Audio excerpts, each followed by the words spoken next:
صحت کے آداب: ہمیشہ سادہ کھانا کھائیے، بغیر چھنے ہوئے آٹے کی روٹی کھائیے، زیادہ گرم کھانا کھانے سے بھی پرہیز کیجیے، مسالوں، چٹخاروں اور ضروریات سے زیادہ لذت طلبی سے پرہیز کیجیے۔ ایسے غذاؤں کا اہتمام کیجیے جو ہضم اور سادہ ہوں اور جن سے جسم کو صحت اور توانائی ملے۔ محض لذت طلبی اور زبان کے چٹخاروں کے پیچھے نہ پڑیے۔ نبی صلی اللہ علیہ وسلم بغیر چھنے آٹے کی روٹی پسند فرماتے، زیادہ پتلی اور میدے کی چپاتی پسند نہ فرماتے۔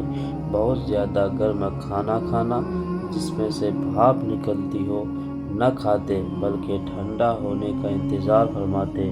گرم کھانے کے بارے میں کبھی فرماتے کہ خدا نے ہم کو آگ نہیں کھلائی ہے، اور کبھی ارشاد فرماتے گرم کھانے میں برکت نہیں ہوتی۔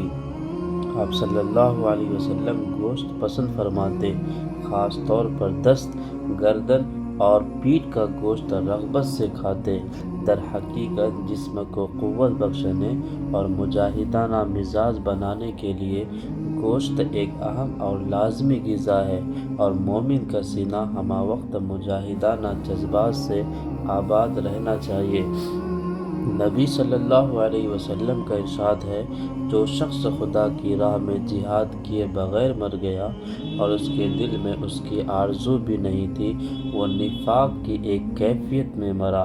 کھانا نہایت اطمینان و سکون کے ساتھ خوب چبا چبا کر کھائیے۔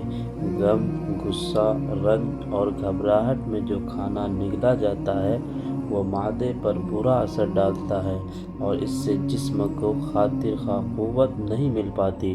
دسترخوان پر نہ تو بالکل خاموش، افسردہ اور غمزدہ ہو کر بیٹھیے، اور نہ حد سے بڑھی ہوئی خوش طبعی کا مظاہرہ کیجیے کہ دسترخوان پر قہقہے بلند ہونے لگے۔ کھانے کے دوران قہقہے لگانا بعض اوقات جان کے لیے خطرے کا باعث بن جاتا ہے۔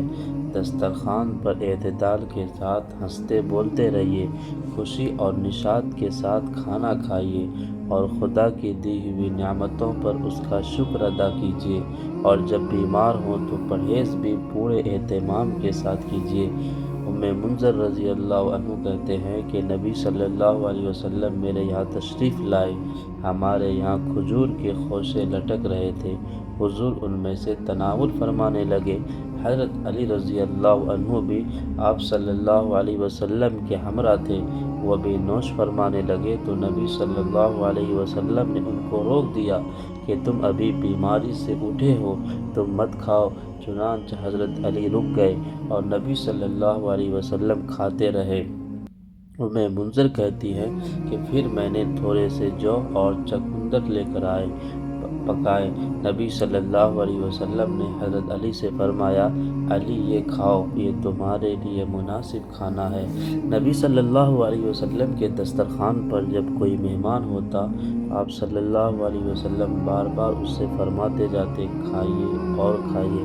جب مہمان خوب سیر ہو جاتا اور بے حد انکار کرتا، تب آپ صلی اللہ علیہ وسلم اپنے اصرار سے باز آتے، یعنی آپ صلی اللہ علیہ وسلم نہایت خوشگوار فضا اور خوشی کے ماحول میں مناسب گفتگو کرتے ہوئے کھانا تناول فرماتے۔ دوپہر کا کھانا کھانے کے بعد تھوڑی دیر قیلولہ کیجیے، اور رات کا کھانا کھانے کے بعد تھوڑی دیر چہل قدمی کیجیے، اور کھانا کھانے کے بعد فوراً کوئی سخت قسم کا دماغی یا جسمانی کام ہرگز نہ کیجیے۔ عربی کا مشہور مقولہ ہے، تغدى تمدى تعشى تمسى۔ دوپہر کا کھانا کھاؤ تو دراز ہو جاؤ، رات کا کھانا کھاؤ تو چہل قدمی کرو۔ آنکھوں کی حفاظت کا پورا اہتمام کیجیے، تیز روشنی سے آنکھیں نہ لڑائیے، سورج کی طرف نگاہ جما کر نہ دیکھیے، زیادہ مدھم یا زیادہ تیز روشنی میں نہ پڑھیے، ہمیشہ صاف اور معتدل روشنی میں مطالعہ کیجیے، زیادہ جاگنے سے بھی پرہیز کیجیے، دھول غبار سے آنکھوں کو بچائیے، آنکھوں میں سرما لگائیے، اور ہمیشہ آنکھیں صاف رکھنے کی کوشش کیجیے۔ کھیتوں، باغوں اور سبز زاروں میں سیر و تفریح کیجیے۔ سبزہ دیکھنے سے نگاہوں پر اچھا اثر پڑتا ہے۔ آنکھوں کو بد نگاہی سے بچائیے، اس سے آنکھیں بے رونق ہو جاتی ہیں اور صحت پر بھی برا اثر پڑتا ہے۔ نبی صلی اللہ علیہ وسلم نے فرمایا، تمہاری آنکھوں کا بھی تم پر حق ہے۔ مومن کا فرض ہے کہ وہ خدا کی اس نعمت کی قدر کرے، اس کو خدا کی مرضی کے مطابق استعمال کرے، اس کی حفاظت اور صفائی کا اہتمام رکھے، وہ ساری تدبیریں اختیار کرے جن سے آنکھوں کو فائدہ پہنچتا ہو، اور ان باتوں سے بچا رہے جن سے آنکھوں کو نقصان پہنچتا ہو۔ اسی طرح جسم کے دوسرے اعضاء اور قوی کی حفاظت کا بھی خیال رکھیے۔ نبی صلی اللہ علیہ وسلم کا ارشاد ہے، لوگوں آنکھوں میں سرما لگایا کرو۔ سرما آنکھ کے میل کو دور کرتا ہے اور بالوں کو اگاتا ہے۔ دانتوں کی صفائی اور حفاظت کا اہتمام کیجیے۔ دانتوں کے صاف رکھنے سے فرحت حاصل ہوتی ہے اور ہاضمے پر اچھا اثر پڑتا ہے اور دانت مضبوط بھی رہتے ہیں۔ مسواک کی عادت ڈالیے۔ منجن وغیرہ کا بھی استعمال رکھیے۔ پان یا تمباکو وغیرہ کی کثرت سے دانتوں کو خراب نہ کیجیے۔ کھانے کے بعد بھی دانتوں کو اچھی طرح صاف کر لیا کیجیے۔ دانت گندے رہنے سے طرح طرح کی بیماریاں پیدا ہوتی ہیں، اس لیے نبی صلی اللہ علیہ وسلم کا معمول تھا کہ جب نیند سے بیدار ہوتے تو مسواک سے اپنا منہ صاف فرماتے۔ حضرت عائشہ رضی اللہ عنہا کہتی ہیں کہ ہم نے نبی صلی اللہ علیہ وسلم کے لیے وضو کا پانی اور مسواک تیار رکھتے تھے۔ جس وقت بھی خدا کا حکم ہوتا، آپ صلی اللہ علیہ وسلم اٹھ بیٹھتے تھے اور مسواک کرتے تھے، پھر وضو کر کے نماز ادا فرماتے تھے۔ حضرت انس رضی اللہ عنہ کہتے ہیں کہ نبی صلی اللہ علیہ وسلم نے فرمایا، میں تم لوگوں کو مسواک کرنے کے بارے میں بہت تاکید کر چکا ہوں۔ حضرت عائشہ رضی اللہ عنہا کا بیان ہے کہ نبی صلی اللہ علیہ وسلم نے ارشاد فرمایا، مسواک منہ کو صاف کرنے والی اور خدا کو راضی کرنے والی ہے۔ آپ صلی اللہ علیہ وسلم کا ارشاد ہے، اگر میں اپنی امت کے لیے شاق یعنی مشقت نہ سمجھتا تو میں ہر نماز کے وقت مسواک کرنے کا حکم دیتا۔ ایک بار آپ صلی اللہ علیہ وسلم سے ملنے کے لیے کچھ مسلمان خدمت میں حاضر ہوئے۔ ان کے دانت صاف نہ ہونے کی وجہ سے پیلے ہو رہے تھے۔ آپ صلی اللہ علیہ وسلم کی نظر پڑی تو فرمایا، تمہارے دانت پیلے پیلے کیوں نظر آ رہے ہیں؟ مسواک کیا کرو۔ بولو براز کی حاجت ہو تو فوراً حاجت پوری کیجیے۔ ان ضرورتوں کو روکنے سے معدے اور دماغ پر نہایت برے اثرات پڑتے ہیں۔ پاکی، طہارت اور نظافت کا پورا اہتمام کیجیے۔ قرآن حکیم میں ہے، خدا ان لوگوں کو اپنا محبوب بناتا ہے جو بہت زیادہ پاک و صاف رہتے ہیں، اور نبی صلی اللہ علیہ وسلم کا ارشاد ہے، صفائی اور پاکیزگی آدھا ایمان ہے۔